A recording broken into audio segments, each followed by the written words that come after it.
Here's a video on alternator removal from a Dodge Caravan. This one's an 07 Dodge Caravan. 05, 04, 06, whichever one. They're pretty much all pretty close to being the same. But if you look here, this is everything I took off, including the belt. The belt's still in there, I just left it in there. That's everything that came off to get the alternator out. Started out with the intake housing, the filter housing. Let's take this off first with that. Just unscrews with a flathead here, and then there's a little wire clip back here that has one of those red tabs on it. That comes off at the same time as this. If you loosen this and that, because it sits like this, if you loosen them, you can pull it apart here and pull it off and get this off, which is clipped on right here and here, and that all sits right there. If you're looking at it, sorry I have it out, but it sits right here and then it connects straight to there, and it's bolted on right here, right there with 10 mil, I believe. Yeah, 10 mil bolt, unless yours is different. But you unscrew that first to start, to get that loose and take these clips off. They just pry off on this housing, and this housing sits like that. Oops, sorry. And then you just pull it out like that, up. Oh, and there's a hose right here that connects, I believe it's PVC or PCB, and then you pull that out. This hose right here disconnects from it, it sits like that. And then you pull all that stuff apart, and then there's this, that's connected to it. You just push this tab back, squeeze it here and pull it off, pull that stuff off, and you'll have that all open once you get that off. And then you could either take the belt off first or take that stuff off first, but I took that off first, and then I went after the belt, which is behind this shroud that sits underneath there. And if you look here, there's 1, 2, 3, 4, and they're just plastic clips. Mine were like this, where this tab just pulls out and then it pulls out, and there's other one with the little fins on it that come out, and that's just under here. That goes right here. You can see one goes there, one up there, there's one still in there, one right there, and one right there. And then I went after the belt. Now if you have the tool to turn the tensioner, I'll just move this out of the way.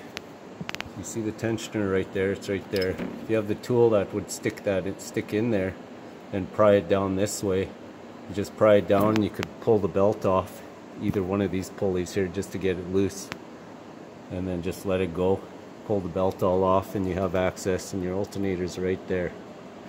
And while I'm down here, if you look from under here, there's two 15 mil bolts. One there, it's not in there, I took it out already. I believe there's one right there. I'll show you the tools I used right away.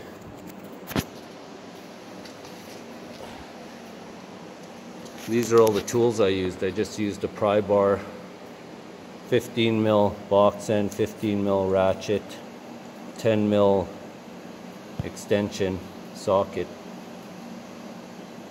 15 mil ratchet, 15 mil or 8 mil for this piece. I'll explain this piece right away, and a screwdriver, and there's the that's the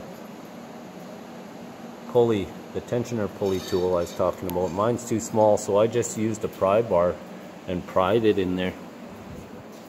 If you look here, I just pried it from right there. Sorry, I'm so shaky. I just stuck my pry bar in there and rested it against here, and then pried it up or pried it down, whichever way you want to call it, and made it come down this way, and just pried it, and then I was able to get the belt loose. And then once I did all that, I went after this thing, which has two 8mm bolts up here and two 10mm bolts with don't forget that gasket when you put it back together. And that just sits right there. Two 8mm bolts, and then it just slides out. And then two 10mm bolts. In my case, I loosened the alternator already, and then I was able to get this bolt under here, but I believe, no, I don't think it's in the way. You could still get that extension in there, the 10mm, and get it underneath there, and then get that loose. And then once that gets loose, you just pop this out, and then it slides through there and comes out. And then you go after the alternator. And the alternator, like I said, there's two 15mm bolts there, and then one back there. It's right there, if you could see that. And that's on the alternator. I'll show you on the alternator right away here. But before you do that, sorry, there's a 13mm that holds on that piece, and then there's a wire clip on the back of it right there, and it has one of those red tabs again that has to slide back. You have to do it from underneath, and then you push that little tab there. Sorry, I'm doing this wrong, but it goes in right here on the back of the alternator, and you can't really get it at the top. You have to go underneath and slide that tab, and then you can come up top and then squeeze it and pull it off, and then you get that 13mm. That's to the battery, I believe. Pull that off. Take your three 15mm bolts off. I'll show you that. On the alternator, it's like one there, and one back there, right there. And then there's the 13mm, and then the wire clip that hooks up. And your alternator just slides right out the top after that. Put everything back in reverse as you took it off, and don't lose any of the bolts. If you line it all up on the floor or whatever you have, a table, you can take it all out real nice. And that's how I'm doing it. I have my wheels blocked. I'm up on ramps. Safety first. Thanks for watching. Like and subscribe.